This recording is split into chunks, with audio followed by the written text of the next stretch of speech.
มาชูไปมาคงเสร็จเสร็จ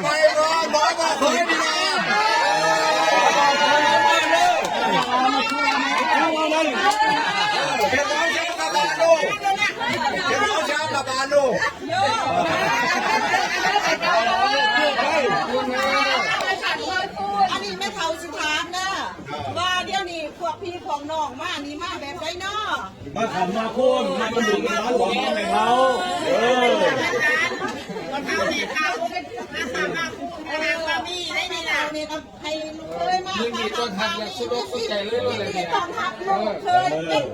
ย่างยิงยังไงลูกทำไรกันไรเอาไปกันในวันนี้เด้อ